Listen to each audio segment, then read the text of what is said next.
In an era of mass surveillance and controlled narratives, Un-go is a detective story less about solving mysteries and more about uncovering the lies that shape society. Directed by Seiji Mizashima and loosely based on the works of Ango Sakaguchi, the series drops viewers into a near-future Japan where war, conspiracy, and information warfare have rewritten the rules of truth itself. Here, the detective is no longer an impartial seeker of justice, but an outsider challenging the narratives enforced by those in power. The show follows Shinjiro Yuki, a so-called defeated detective, who alongside his enigmatic partner Inga, investigates cases in a world where truth is dictated by corporate and governmental interest. Unlike the classic detective figure who overcomes deception, Shinjiro finds himself constantly struggling against a system designed to bury inconvenient truths. The series reflects on the anxieties of a post-9/11 world where media, politics, and technology merge into an intricate web of misinformation. The war that shaped Un-go's Japan is left deliberately vague, but its consequences are clear. Security has become an excuse for control, and those in power dictate what is remembered and what is erased. So what happens when the role of a detective isn't just to find the truth, but also to challenge the very system that decides what the truth is? Director Seiji Mizashima is no stranger to using genre storytelling as a vehicle for deeper socio-political commentary. His previous works like Fullmetal Alchemist and Gundam 00 tackled war crimes, state-controlled knowledge, and the ethics of technological warfare. With Un-go, he shifts his focus to the manipulation of truth in an age of mass media and surveillance. This isn't a detective story about solving crimes. It's about questioning who controls the narrative and how power structures dictate reality itself. The series draws inspiration from the works of Ango Sakaguchi, a writer who examined Japan's post-war identity crisis and the illusions of traditional values. His 1946 essay on decadence argued that Japan's wartime ideals, including Bushido and nationalistic purity, were fabrications that ultimately led to suffering. He was not widely recognized before the war, but gained prominence afterward, as Japan reckoned with the failures of militarism and state ideology. Un-go modernizes his themes by transplanting them into a near-future world shaped by mass surveillance and media control. Rather than a detective restoring justice, the protagonist must navigate a system where truth itself is a commodity controlled by those in power. Beyond its broader themes, Un-go explores surprisingly bold and uncomfortable topics. One episode critiques the way society creates scapegoats, using a cross-dresser to deflect blame and fuel cultural paranoia. Another examines how AI erodes traditional social boundaries, particularly in the case of a powerful tech figure whose AI companion takes the form of a young doll, raising unsettling questions about the motivations behind those who champion new technologies. With its blend of cyberpunk paranoia, supernatural elements, and noir-style cynicism, Un-go presents a vision of the future where even the unnatural can be made ordinary under the right narrative control.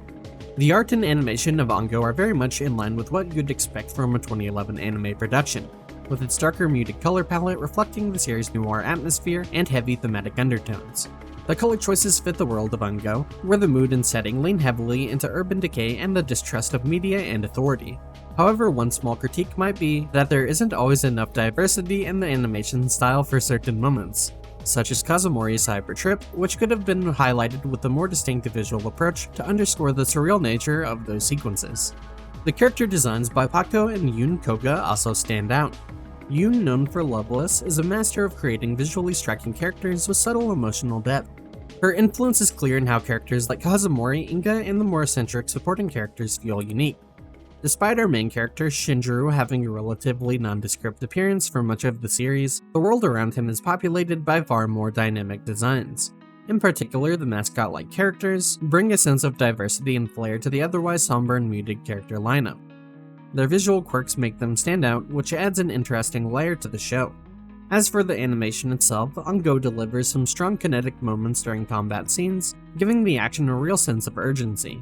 Though the show is dialogue-heavy, the use of fluid animation and special effects during key moments ensures the pacing never drags, providing visual breaks between long conversations.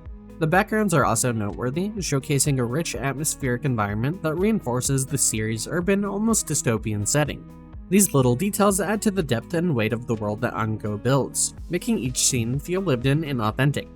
The music in Un-go is composed by Narasaki, a talented composer whose work spans several well-known anime, including Paradise Kiss and Penguin Drum. Narasaki's ability to blend traditional instruments with electronic elements creates a unique auditory atmosphere that complements the series' noir tone. The opening theme, How to Go by School Food Punishment, is an energetic yet moody track that sets the stage perfectly for the series. I also absolutely love their band name. It combines driving rhythms with a haunting melody, perfectly embodying the show's central themes of truth, manipulation, and the search for meaning in a fractured world. However, it's the ending theme that truly stands out. Ongo's ending is arguably one of the best endings in anime. It departs from the conventional formula of somber or upbeat closings, instead offering a melancholy but hopeful tone that aligns with the show's thematic complexity. The visuals accompanying the song are equally distinctive, with beautifully haunting imagery that's at once nostalgic and unsettling. The way the ending juxtaposes these feelings leaves a lasting impression, cementing it as one of the most memorable closers in the medium. It's a perfect reflection of Ongo's overarching message, something both unresolved and introspective. In terms of sound design, the series does a solid job in creating an atmospheric world. There's ambient noise and subtle soundscapes that build tension and immerses the viewer in the setting, enhancing the sense of paranoia and mystery that defines the show. The sound design does not overwhelm, but rather complements the intricate narrative, allowing the focus to remain on the complex themes at hand. Voice acting is another highlight, with a particularly strong performance from Ryo Katsuji as the main character. He brings a quiet intensity to the role, perfectly capturing Shinjiro's disillusionment and moral ambiguity. Another standout performance is from Aki Toyosaki, who voices Inga. Aki's delivery brings a disturbing charm to Inga's mysterious, almost otherworldly nature, making the character both captivating and unsettling. Ongo dives deep into the manipulation of truth and the way information is controlled, something that resonates strongly with today's societal challenges. The series paints a world where narratives are shaped to serve those in power, a theme that feels more accurate as the years go by. In an era where misinformation spreads rapidly across social media and news outlets, people are now often just as unreliable as the institutions that were once seen as the primary sources of manipulation. The anime critiques how these constructed realities affect public perception and how truth is often twisted or outright fabricated to serve a particular agenda. Today, in a world that is more divided than ever over the truth, Ongo's exploration of this issue feels eerily prophetic. It's not simply that people are lied to, people are complicit in the distortion of reality, furthering the erosion of trust and understanding. One of the show's most uncomfortable but poignant moments deals with the scapegoating of marginalized people, particularly those who appear different or don't fit societal norms. This is shown in the episode involving the crossdresser, where society's response to their appearance is immediately framed as suspicious, as though the mere act of being different signals something nefarious. The character in question dresses this way for their own comfort or to express a side of themselves that the world doesn't normally get to see, but their difference becomes the focal point for judgment. It's a striking reflection of how easy it is to villainize people who step outside conventional expectations. The tragedy deepens when the character ends their own life, highlighting the immense pressures placed on those who are ostracized for simply being themselves. Even though the idea behind the scenario may seem far-fetched, it speaks volumes about the fragility of public opinion and the world of Ongo portrays. Renroku's belief that the public would buy into such a flimsy narrative shows just how deeply ingrained the tendency to scapegoat in other eyes truly is. Even if it's a joke or not taken seriously, the act of making someone the target for their difference is still deeply unjust and resonant with real-world struggles faced by many marginalized groups today. The show does not shy away from confronting usually uncomfortable aspects of reality. Shinjiro, the main character, goes out of his way to help a sex worker in need of support.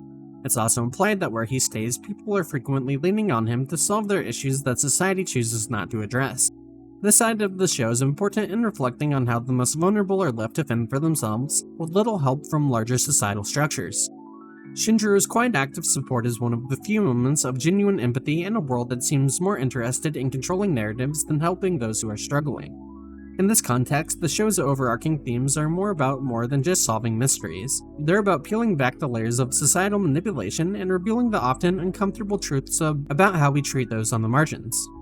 Ongo was a surprisingly refreshing experience for me, offering more than just the typical mystery-solving formula. One of the things that really stood out was how the show defines a soul, which isn't just a simple concept here.